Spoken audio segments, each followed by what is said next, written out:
Israel is the only country I know of that has some sort of incredible influence and control over nearly every single one of my colleagues. Because AIPAC are Americans, therefore they can legally donate to members of Congress and senators. So let's talk about how that works.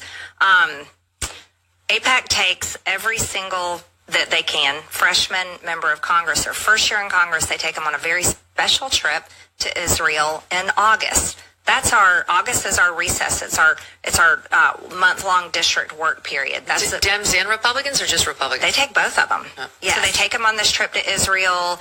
I guess they go on tours all around. I didn't go, so I don't know what they do there. But they take them on tours, like the pictures we've seen recently of the speaker and other members of Congress at the Wailing Wall. They wear the kippah. And even though they're Christians, they're not Jewish, but yet they're adorning Jewish attire, and they're at these Jewish religious sites.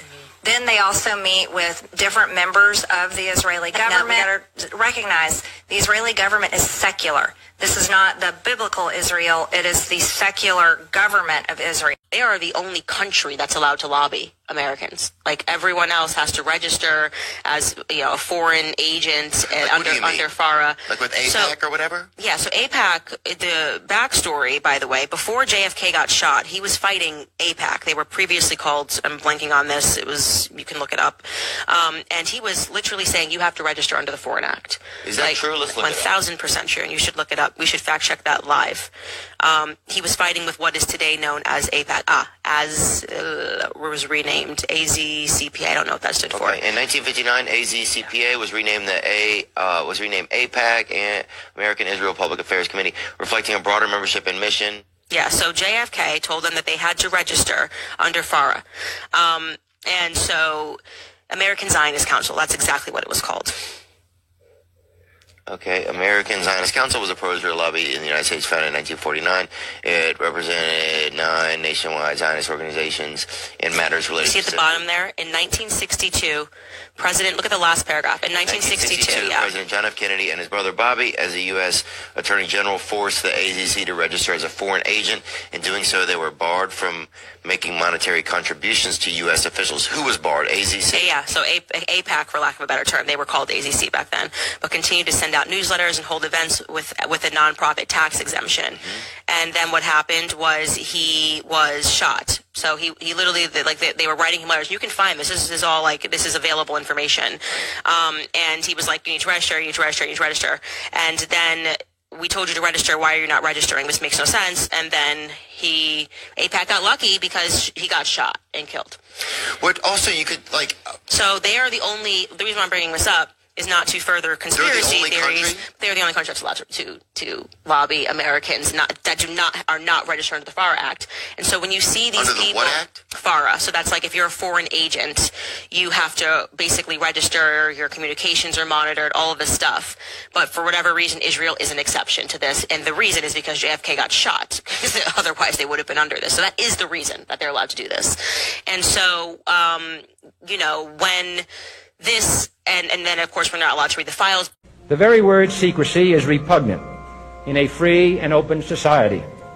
And we are, as a people, inherently and historically opposed to secret societies, to secret oaths, and to secret proceedings. We decided long ago that the dangers of excessive and unwarranted concealment of pertinent facts far outweighed the dangers which are cited to justify it. There is very grave danger that an announced need for increased security will be seized upon by those anxious to expand its meaning to the very limits of official censorship and concealment. That I do not intend to permit to the extent that it's in my control. And no official of my administration, whether his rank is high or low, civilian or military, should interpret my words here tonight as an excuse to censor the news, to stifle dissent, to cover up our mistakes, or to withhold from the press and the public the facts they deserve to know. For we are opposed around the world by a monolithic and ruthless conspiracy that relies primarily on covert means for expanding its sphere of influence, on infiltration instead of invasion, on subversion instead of elections, on intimidation instead of free choice, on guerrillas by night instead of armies by day. It is a system which has conscripted vast human and material resources into the building of a tightly knit, highly efficient machine that combines military, diplomatic, intelligence, economic, scientific, and political operations. Its preparations are concealed, not published. Its mistakes are buried, not headlined. Its dissenters are silenced, not praised. No expenditure is questioned, no rumor is printed, no secret is revealed. I've never taken money from the Israel lobby, have you? Taken money from the Israel... From AIPAC. So AIPAC raises a lot of money for me, but it's actually a misnomer because the people who raise money are individuals. Right. So it's not the PAC itself, but they're individual members who believe in the American-Israeli friendship and relationship. Is AIPAC a foreign lobby? No, it's an American lobby. It's the AIPAC stands for the America-Israeli Political Action. What does it lobby for?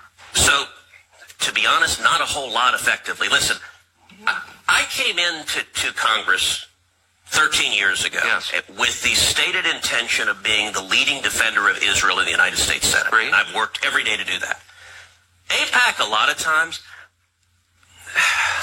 AIPAC, I wish were much more effective. Like, they're folks online who are in the fever swamp of terrified of AIPAC, and AIPAC... I'm not terrified of AIPAC at all. You're the one who seems a little uncomfortable when I'm asking. No, not uncomfortable at all. I'm just asking what AIPAC does. My understanding, having known a lot of people who work for AIPAC, is that it lobbies on behalf of the Israeli government. Wrong. Oh, okay. When was the last time AIPAC took a position that deviated from Prime Minister Netanyahu? All the time. Name one. Okay. Let me go back and give a little history. If you want to do a deep dive on AIPAC... I don't. I want to do a shallow dive that gets... No. I want to get to the core question. AIPAC is lobbying for a foreign government. And I don't... It's not. No. It's lobbying for the United States. It is lobbying for a strong U.S.-Israeli relationship. Okay.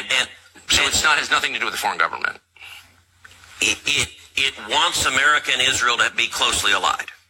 Okay. Israel's controlling our government. Israel controls us. Israel is in control of our government. The government of Israel controls the United States. Israel has run American foreign policy for 30 years. It feels like we're just owned by Israel. We just never knew it.